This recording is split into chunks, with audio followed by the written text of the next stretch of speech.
My former doctor intentionally misdiagnosed me and gave me medications that damaged me for life, so I am going to have his license revoked. You don't believe me, do you? What if I told you it happened twice and I nearly died? This is the most painful story of my life, the one I'm encouraged to write a book about, the one I am still in partial denial over, and the one that sent me to the ER over 50 times in 18 months. And it all started with an incorrect MRI interpretation that went far past the point of wrong. As a bit of a backstory, I started having severe, debilitating migraines in the summer of 2021 after my second round of COV-D. By the time I first saw this doctor, I had already trialed and failed multiple treatments/medications. He ordered an MRI. It came back normal, but he diagnosed me with a rare condition called a CSF leak. I scheduled surgery, unaware that this wasn't true. I didn't have a leak. I only became worse after surgery. He actually admitted there wasn't a leak by that point, and my pain was repeatedly ignored and diminished, because I wasn't giving birth. The doctor ordered an angiogram. It was normal, but he diagnosed me again with intracranial hypertension and prescribed blood thinners. I became so sick I couldn't get out of bed,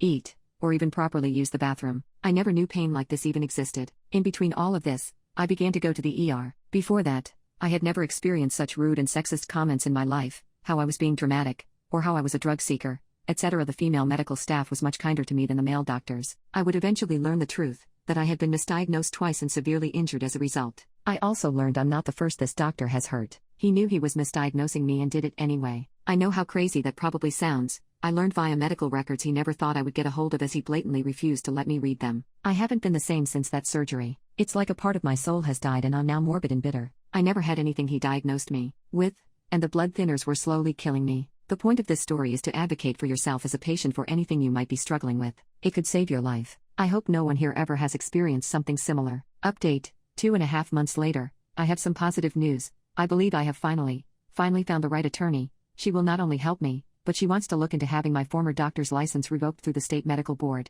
I have heard more and more about how this doctor does this to other patients. I've even spoken to a few of them and feel so awful knowing they too have suffered at the hands of a man wanting to be like Dr. Death. For a bit of bittersweet news, I recently did a test and learned how bad the nerve damage is. I am looking at having nerve decompression surgery in the head/skull/brain to help alleviate symptoms. It's not too invasive, but it's a hard few weeks of recovery in a hospital and I have a lot of allergies to medications, but I am hoping for the best. My former doctor put the correct diagnosis on my records but told me something completely different and then refused to send the records to my new doctor because he knew that the information would be very damning. He knew he was misdiagnosing me and for whatever reason, chose to push forward with it. In the US, no medical provider may withhold them when asked by the patient or their authorized representatives. He's been cited for some HIPAA violations as a result. I was very confused as to why he refused, as all services rendered, even the ones I didn't need, had been paid for. My story might sound fake, and I truly wish it was. There are still a lot of components that don't make sense, even to me.